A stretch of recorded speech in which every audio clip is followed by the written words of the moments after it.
So guys, today I just want to talk about the balancing in this game.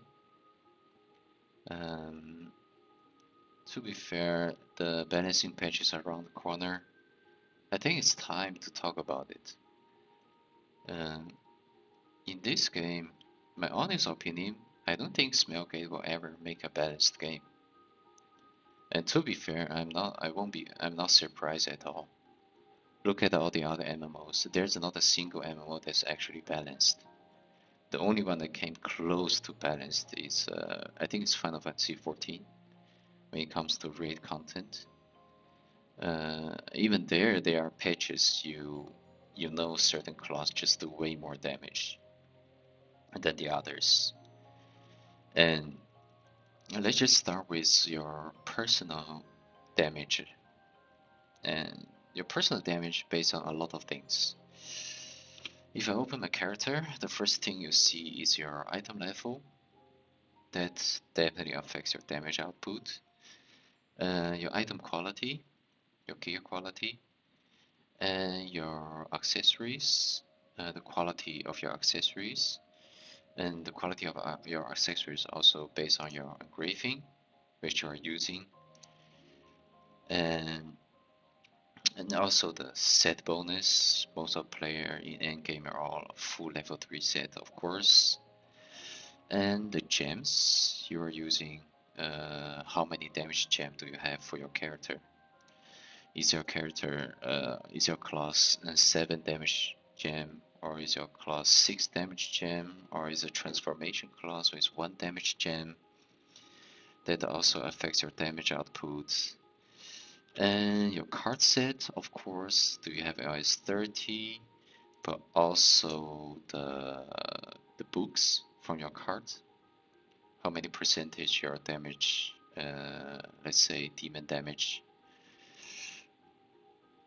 Then you have your skins as well these days. For me, it's still purple, but with the legendary skins also boosts a little bit of damage. And not last but not the least, I think horizontal completion also affects your damage output. And recently we also got elixir. So these are all things you can do on your own. Those are just your own damage output. And the next part is borrowed power. So what's borrowed power? For a World of Warcraft player, they know this term a long time ago. Basically, the damage you get from other players. So they direct to party synergy. Like for Mayhem Berserker, I don't need crit rate. So crit rate doesn't do much to me, but a Glaive with crit damage, that will help me a lot. And for me, I don't really need head and back attack as well. But for another class, let's say a Slayer, the full swiftness Slayer, they will enjoy way more from front and back attack synergy, but also crit synergy. So that's already a big difference in party synergy and the amount of damage you can get. And the next thing is the difficulty between different classes. I don't think a Berserker is hard to deal damage, but if you are Berserk Technique, I have a Berserk Technique build on my other Berserker, and it's just really slow to build up. And the amount of spec you need to get certain rotation going, it changes every time. Every time I get a little bit more spec, I need to retest my Berserker. And at the same time, uh, based on the pattern of the fight, Berserk technique is just really dealing way less damage than Mayhem. At least for me. And I remember the last time when they were doing the balancing patch, uh, they said in the, maybe it was mistranslation. It was written, we feel like Berserk technique was lagging behind the damage. That's why we changed the damage for Awakening and for some other, for Z skill, for actually a lot of stuff. But what I don't understand is when you say you feel like, I ask myself, do you even play the game? Do you even play the class? Because basically Smelgate has all the data. And what do you mean by you feel like? And so that's also another factor, the difficulty of the class. And at this point, if they are balancing the game based on the difficulty of the class, I think they should triple Destroyer's damage. Just give them every skill 3 times more the damage. For me, when I see Destroyer, I feel like it's the hardest class to play in this game. It's really hard to front attack. At the same time, you have your charge skill. You have to time it very well to hit the boss at the front. And when certain fight, the boss is moving a lot, it's really hard for them to even find a damage window. Even though the number is big. But I have a lot of respect for Destroyer mains, really.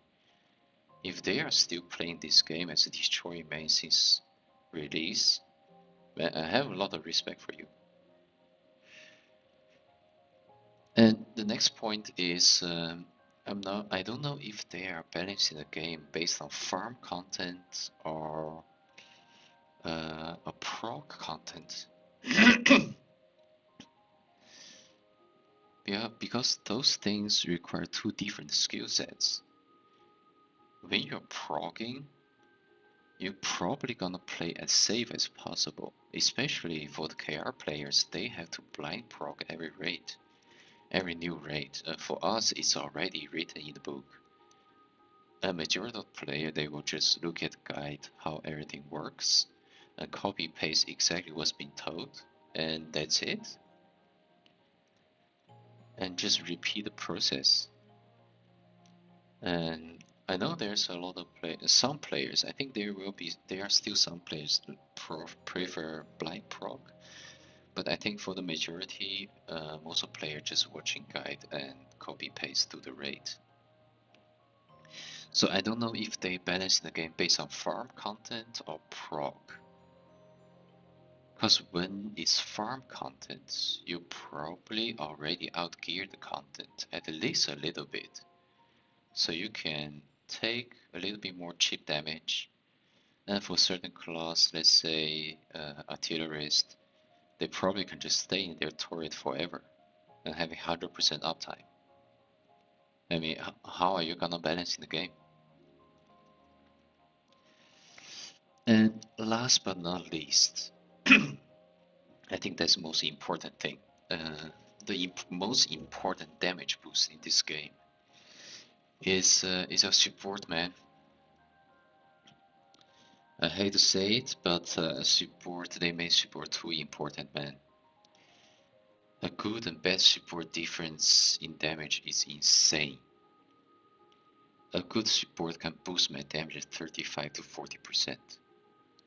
It's usually between 30 to 40% damage boost just from a good support. So 30 to 40% damage of mine is not even mine. Their RDPS is highest in every party if they play well. But you have a bad support, you get maybe 10 to 20% damage. That's about it.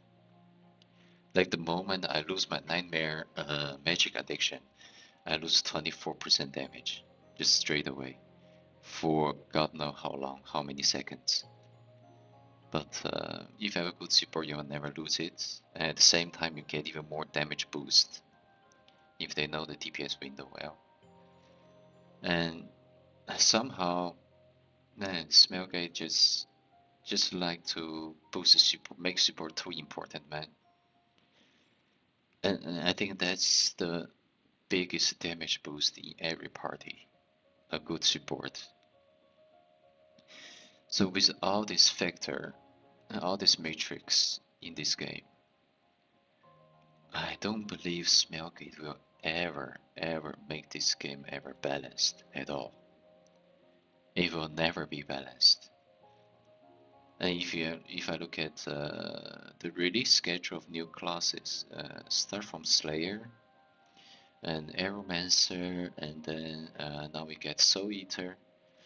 The new classes they release, if you look at the gameplay, it is really smooth, man. Especially if you look at the Swiftness Slayer, they have such easier time to just activate their skills, and their skill has way bigger range compared to some other classes. So it just makes it a lot easier to deal the damage. And the same goes with Soul Eater. The activation time of their skill are so short compared to the old classes. So at this point, I don't know how Smelgate will ever make this game balanced. If I am the director of the game, dude, I'll just follow the money, man. Who pays the most, who gets the best damage. That's it. And I think that's exactly what Smelgate's doing.